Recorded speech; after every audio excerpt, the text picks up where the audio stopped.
હાય, આજે હું શેર કરીશ તમારી સાથે સાબુદાણાના વડા બનાવવાની રેસીપી। તો એ આગળ મેં સાબુદાણા એક વાડકી પલાળી લીધા હતા સવારે। અત્યારે આપણા ચડી ગયા છે એકદમ છૂટા છૂટા। તો અહીંયા આગળ આપણે ફરારી સાબુદાણા બનાવવાના છે। અહીંયા ફરારી સાબુદાણા બનાવવા માટે અહીંયા બાફેલા બટાકા એડ કરીશું થોડા।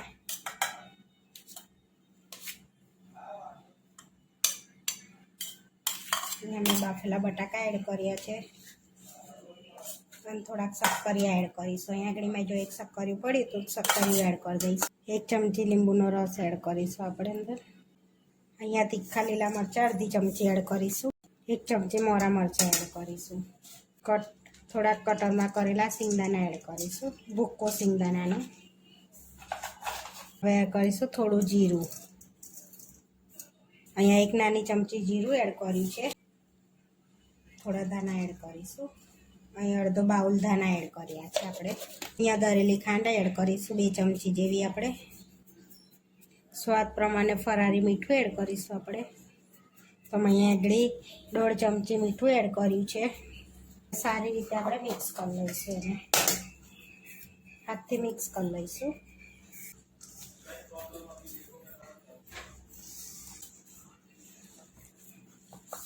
રીતે આપણે માવો તૈયાર કરી લઈશું સાબુદાણાના વડાનો।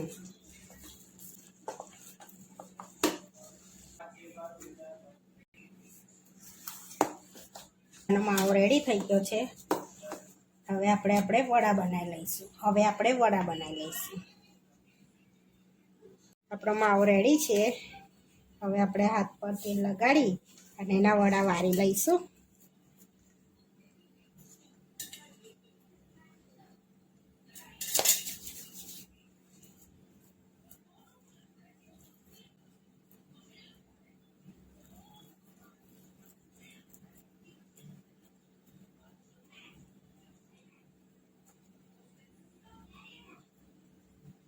આ રીતે વડા વાળી લઈશું આપણે।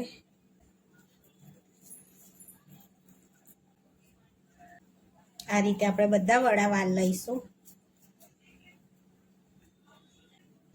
આપણે આ રીતે બધા વડા બનાવી લીધા છે। હવે આપણે તળી લઈશું એને। હવે તળવા માટે આપણે તેલ લઈ લઈશું। મેં તેલ લઈ લીધું છે। હવે ગરમ થવા દઈશું આપણે એને। અહીંયા આપણું તેલ ગરમ થઈ ગયું છે। હવે વડા તળી લઈશું આપણે।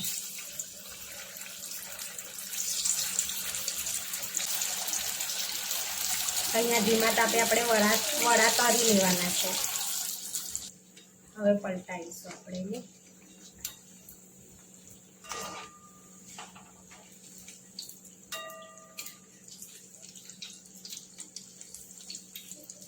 ફરી પલટાઈ લઈશું આપણે એને। થવા દઈશું આપણે। ગોલ્ડન બ્રાઉન થઈ જાય એકદમ બ્રાઉન ત્યાં સુધી તળાવા દેવાના આપણે। આ રીતે બ્રાઉન કલરના થવા દઈશું। હવે આપણે એને કાઢી લઈશું। તો ઉપરથી ક્રિસ્પી અને અંદરથી પોચા।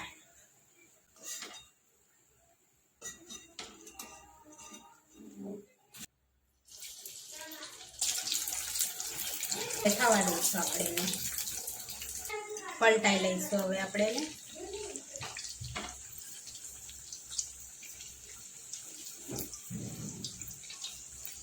આ રીતે નીચે ચોંટી જાય તો તબેથાની મદદથી આપણે ઉખાડી શકીએ છીએ આ રીતે। પછી જરાથી પલટાઈ લેવાના, ધીમા તાપે થવા દેવાના। હવે આપણા વડા ફરી બી તરાઈ ગયા છે। હવે કાઢી લઈશું આપણે એને। બાજુથી કમ્પ્લીટ તરાઈ ગયા છે।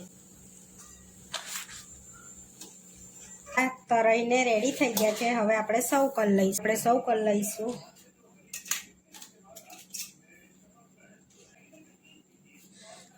વડા, ગ્રીન ચટણી ને દહીં સાથે આપણે સર્વ કરીએ છીએ। ટોમેટો કેચઅપ સાથે બી સર્વ કરી શકાય।